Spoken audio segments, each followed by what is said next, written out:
Bonjour à tous, je me présente, mon nom est Myriam Castonguay, je suis la coordonnatrice du CIAP, le Centre intersectoriel d'analyse des perturbateurs endocriniens, un regroupement de chercheurs et chercheuses basé à l'INRS depuis mai 2020. En fait, le CIAP, c'est une initiative de Valérie Langlois, professeure-chercheuse au Centre ETE, et d'Isabelle Plante, professeure-chercheuse au Centre AFSB. Le CIAP a été financé par le programme de financement des regroupements de recherche émergents de l'INRS. Avant de vous parler plus en détail de qui nous sommes, je vais vous parler de pourquoi on existe en vous parlant de la problématique des perturbateurs endocriniens et des enjeux importants abordés au CIAP. Les perturbateurs endocriniens sont des substances chimiques généralement développées par les humains qui peuvent influencer le système endocrinien des animaux, dont celui de l'humain. Les perturbateurs endocriniens peuvent ainsi affecter la santé globale et dans certains cas la santé de la progéniture des animaux. Des effets transgénérationnels, donc qui se transmettent d'une génération à l'autre, ont aussi été observés. On peut retrouver des perturbateurs endocriniens dans notre environnement intérieur et extérieur.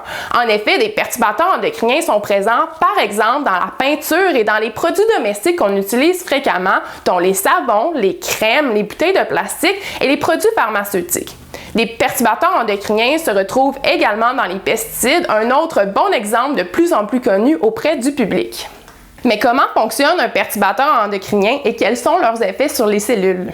Dans cette animation, on peut voir une représentation très simplifiée d'une cellule en beige et en bleu une hormone se liant à son récepteur, ce qui est la réponse cellulaire classique ou normale.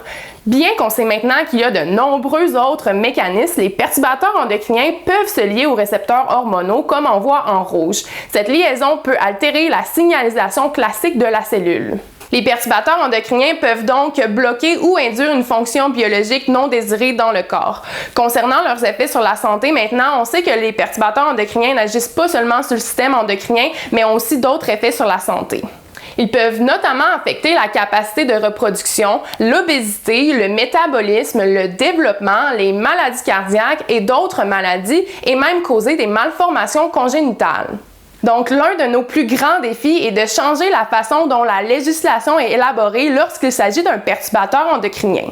Normalement, pour évaluer la toxicité des produits, les gouvernements se basent sur des analyses dose-réponse. On donne des doses croissantes d'un produit et on base la législation sur la dose à laquelle les premiers effets sont observés. Dans le cas des perturbateurs endocriniens, un nombre croissant d'études démontrent que ces règles ne s'appliquent pas.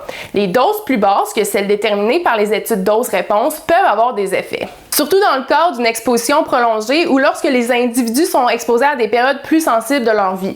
C'est donc important de s'assurer que la législation soit basée sur les effets des perturbateurs endocriniens et non sur des études dose-réponse. Donc tout ce que j'ai parlé à présent répond bien à la question quels sont les enjeux importants abordés au CIAP, mais comment ce projet est-il intercentre, intersectoriel ou interdisciplinaire?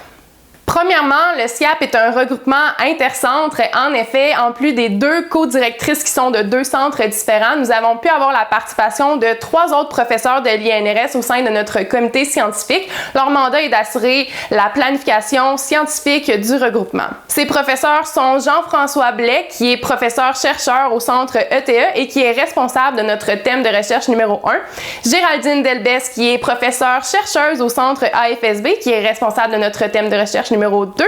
Cathy Vaillancourt, qui est professeure-chercheuse au Centre AFSB, qui est responsable de notre thème de recherche numéro 3. Et nous avons également la participation de Tara Barton-McLaren, qui est gestionnaire chez Santé Canada et responsable de notre thème de recherche numéro 4. Et on a également la participation de Julie Robitaille, qui est notre représentante étudiante qui étudie à l'INRS au Centre ETE.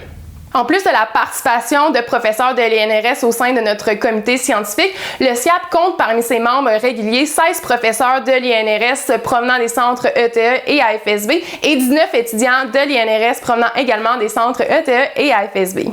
Le CIAP est également un regroupement intersectoriel et international. Le CIAP compte près de 150 chercheurs et chercheuses à travers 48 institutions et 8 pays différents et ont des expertises différentes. Ils et elles travaillent tous dans le même but, c'est-à-dire trouver des solutions afin de diminuer les risques des perturbateurs endocriniens pour la santé animale, la santé humaine et la santé environnementale grâce à une meilleure compréhension de leurs effets et à l'amélioration des politiques et réglementations concernant les perturbateurs endocriniens.